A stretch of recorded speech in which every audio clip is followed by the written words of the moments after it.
I'll pay you double if you have a balance. The words cut through the buzzing silence of the bank lobby like a knife. Customers waiting in line turned their heads, some curious, some irritated, but none prepared for the storm that was about to unfold. The man who had spoken was dressed simply, his shirt wrinkled from the day's heat, his shoes scuffed from countless walks. His tone carried no arrogance, only a strange calm confidence that contrasted the smirk plastered across the manager's face. The challenge hung in the air, electric, while the young tellers exchanged glances, unsure whether to laugh or wait. The manager leaned back in his chair, arms crossed, shaking his head with the kind of superiority that only comes from years of unchecked power. He chuckled, not knowing he was laughing at the very person who had built the very foundation beneath his feet. The story began a few hours earlier when the man walked into the bank quietly, almost invisible among the better-dressed customers. His presence didn't command attention, in fact, it seemed to repel it. His hair was slightly unkempt, and the lines on his face told a story of struggle, resilience, and perhaps, loss. He approached the counter asking for a balance inquiry on his account. The teller hesitated, glanced at the manager, and whispered something that made the manager raise his eyebrows. The man waited patiently, his hands folded, showing no signs of irritation. Yet the way he stood, grounded, firm, and unshaken, hinted at a strength invisible to those who only judge the surface. The bank manager, a man named Farouk, prided himself on sniffing out people he believed were time wasters. To him, this customer was just another broke individual pretending to hold weight in a place of wealth. "Sir," Farouk said with exaggerated politeness, "perhaps you should come back when you actually have funds to check. These services aren't meant for, well, people in your situation." The condescension dripped from his voice like venom, making a few customers shift uncomfortably. But the man didn't flinch. Instead, he looked Farouk straight in the eyes and spoke the line that silenced the room, "I'll pay you double if you have a balance." The laughter that followed wasn't kind, it was mocking, cruel, and loud enough to draw the attention of everyone waiting in the bank. Farouk's laughter bounced against the marble walls, echoing in a way that amplified his arrogance. He turned to the onlookers, raising his brows as if inviting them to join in the ridicule. "Did you hear that? Double." From him. A few customers chuckled nervously, afraid to stand against the authority of the manager. The man remained still, his expression calm, his words unshaken by the mockery. He had seen this before, the quick judgment, the shallow evaluation, but this time, something deeper was at play. As the teller finally entered the account details into the system, the atmosphere in the bank shifted. The monitor blinked, numbers flashing on the screen, and the teller froze, her eyes widening as if she had seen a ghost. She leaned closer, scrolling twice to confirm what she was looking at. Her lips parted, but no words came out. The silence stretched, and the laughter faded as curiosity overtook the room. Farouk, noticing her hesitation, frowned impatiently. "Well, tell us his balance. How much is it? 10 rupees. 50. His voice carried arrogance, but deep down, a flicker of unease began to gnaw at him. The teller looked up, her voice trembling as she whispered the figure. It wasn't thousands. It wasn't millions. It was a number that dwarfed everything in the room. The air thickened with disbelief. The customers gasped, some covering their mouths, others shaking their heads as if refusing to believe it. Farouk's smile cracked, his laughter dying on his lips. His throat dried as he stammered, that can't be right. Run it again. But the teller had already checked 3 times. The man standing before them had an account balance that could buy out the entire bank several times over. The realization hit like a tidal wave, drowning the arrogance in the room and replacing it with awe and shame. People turned to look at him differently now, their earlier judgments replaced by reverence. The man finally spoke again, his voice steady, but now carrying weight that pressed into the souls of everyone listening. Respect isn't given because of what's in an account. It's earned by how you treat people, especially those you think have nothing. His words sliced through the silence, leaving Farouk pale and trembling. The customers nodded slowly, their expressions heavy with guilt for having silently entertained the mockery moments earlier. The tellers, once unsure of him, now looked at him with admiration and regret. But still, no one knew who he truly was, and that mystery held the room hostage. Farouk, desperate to regain control, stuttered, "Sir, perhaps we should, step into my office." We can discuss how best to manage your assets. His tone had shifted from arrogance to desperation, the swagger stripped away in seconds. The man tilted his head slightly, a faint smile tugging at his lips. Manage my assets, he echoed softly. He walked past the counter, his steps measured and unhurried, then turned back to face the stunned room. Do you even know who you're speaking to? He asked quietly. The question hung in the air, heavy with implications, and Farouk's knees felt weak. He shook his head, terrified of what the answer might be. I am the CEO of this bank, the man revealed finally, his voice firm but not boastful. The room erupted in gasps, the weight of his identity crashing down like a hammer on stone. The tellers nearly jumped to their feet, the customers froze in disbelief, and Farouk collapsed back into his chair, his face drained of color. The man's simple clothes, his calm demeanor, all of it had been a disguise, a quiet test to measure the heart of those running his institution. And in that test, Farouk had failed miserably. His arrogance had blinded him, his judgment had humiliated the very person whose vision fed his livelihood. The CEO's eyes scanned the room, resting momentarily on each teller, each customer, and finally, on Farouk. You laughed at someone you assumed was beneath you, he said, his tone both disappointed and commanding. But wealth is not a license to belittle. This bank was built to serve every person, regardless of what they have in their pocket. His words sank deep, rippling through the hearts of everyone present. Some customers lowered their heads, ashamed for not speaking up. The staff shifted uncomfortably, realizing how easily they had followed the lead of arrogance instead of kindness.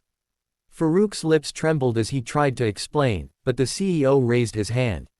No excuses, he said firmly. You failed not me, but the very values this institution was built upon. Farouk's throat tightened, and sweat pooled on his forehead. He knew what was coming. The CEO didn't shout, didn't rage. Instead, he simply said, you are relieved of your duties, effective immediately. The statement landed like a verdict, final and irreversible. Farouk's pride crumbled, and for the first time, he felt the sting of the very humiliation he had so carelessly inflicted on others. The customers watched in awe as the CEO turned back to the crowd.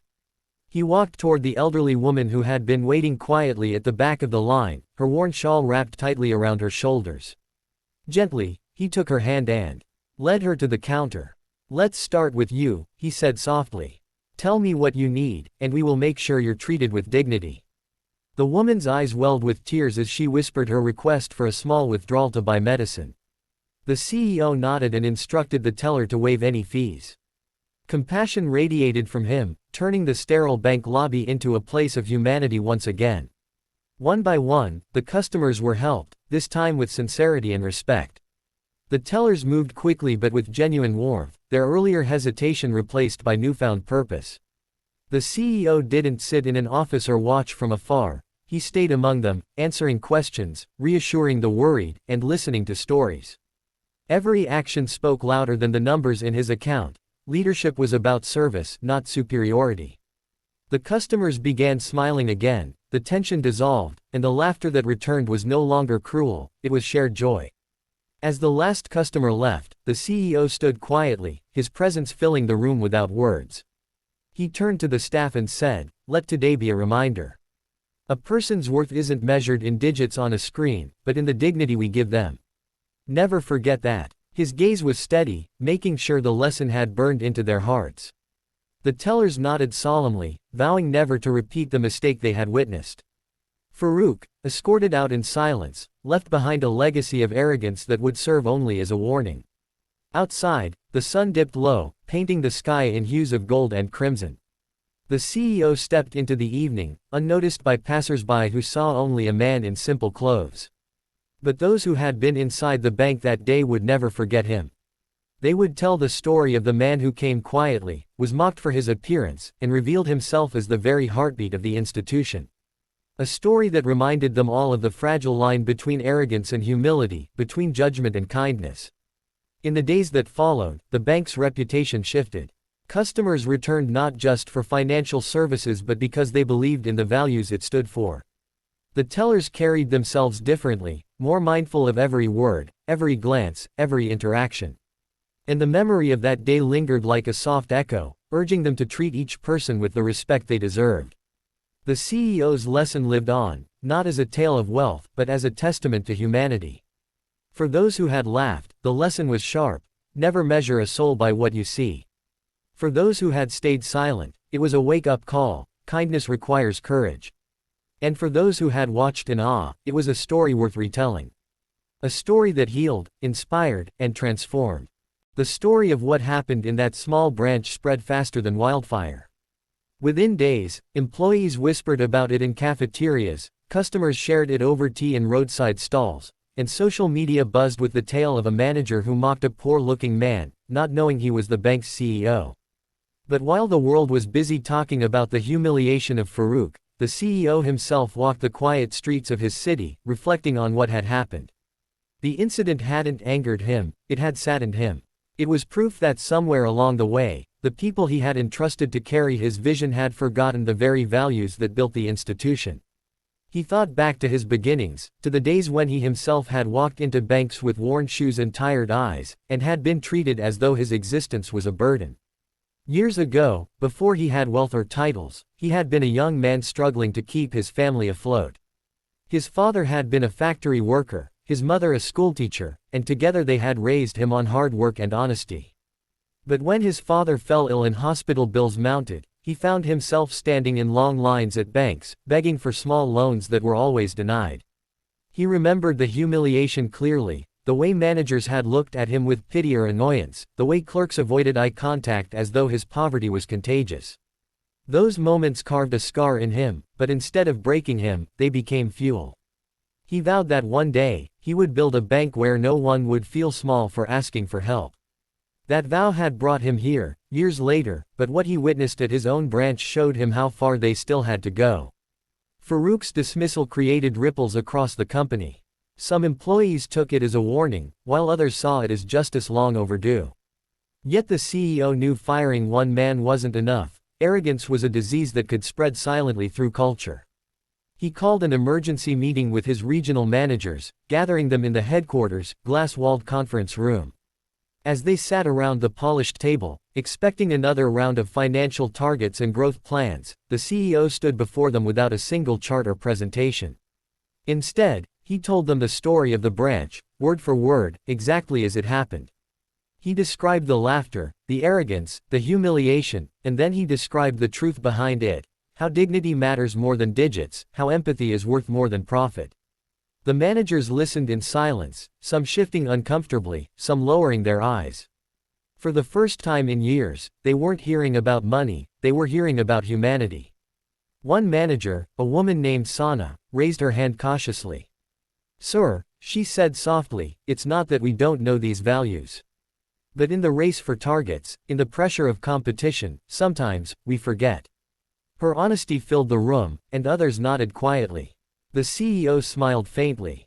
"Then it's time we remember," he replied. He announced a new initiative, one that would train every employee, from the highest director to the newest teller, not just in finance but in empathy. It wouldn't be a seminar that faded in memory, it would be a movement within the bank, called Project Dignity. Its core promise: every person who walked through their doors would be treated with respect, no matter their balance. While the movement was being shaped, Farouk struggled to rebuild his life. Stripped of his title and humiliated by his own actions, he found himself jobless and ostracized. At first, he was angry, blaming everyone but himself. But one evening, sitting alone in his small apartment, he replayed the CEO's words in his head: respect isn't given because of what's in an account. It's earned by how you treat people. For the first time, he let the words sink in without resistance. Memories surfaced: his own childhood, his mother standing in lines at government offices, often dismissed because they were poor. Hadn't he hated seeing her treated that way? And yet, years later, he had become the very man he once despised. The realization broke something in him, but in the breaking came a chance to rebuild. Months passed, and Project Dignity began reshaping the bank's image. Customers walked in with less fear, staff greeted them with warmth, and even complaints were handled with patience instead of dismissal. Word spread that this was no longer just a bank but a place where human value was respected. Meanwhile, Farouk decided he could not run from his shame forever. He began volunteering at a small community center, helping underprivileged families learn how to manage money and avoid debt traps. At first, he was hesitant, unsure how to serve people he had once mocked. But over time, the gratitude in their eyes and the stories they shared humbled him. Slowly, he began to change, not because he had to, but because he wanted to. One evening, fate brought him face to face with the CEO again. The community center had organized a fundraising dinner, and the CEO had been invited as the chief guest. When Farouk saw him walk in, his heart sank, fear gripping him like a vice. But instead of turning away, he forced himself to approach. He bowed his head and whispered, "Sir, I owe you an apology, not just for that day, but for the kind of man I was." The CEO studied him quietly, noting the humility in his eyes. For a long moment, he said nothing, and then he smiled. "Apology accepted," he said softly. "But only if you promise to use what you've learned to lift others, not tear them down." Farouk nodded, his throat tight with emotion. In that moment, redemption touched him, fragile but real. The two men, once divided by arrogance and humility, now stood on common ground. The CEO didn't restore Farouk's old title or offer him his job back. Instead, he asked him to continue his work at the community center, this time with the bank's support. Together, they launched financial literacy programs, small loan schemes for struggling families, and mentorship opportunities for young people who dreamed of more but had little. The wounds of that day at the branch slowly healed, replaced by a legacy of transformation. The customers who had witnessed the laughter and the humiliation also saw the redemption and the change, and their faith in humanity was renewed. The lesson spread far beyond the walls of the bank. It became a story told in schools, in workplaces, in homes, a reminder that judgment is shallow, that dignity is priceless, and that even the most broken among us can be rebuilt with humility. The CEO continued to walk among people in simple clothes, not to test them but to remind himself of where he came from. And Farouk, once the symbol of arrogance, became a living example of change, proof that even those who fall the hardest can rise again if they choose to learn. The story did not end in humiliation, nor in punishment, but in transformation. Because true leadership doesn't just correct, it redeems. And true humanity doesn't just condemn, it heals.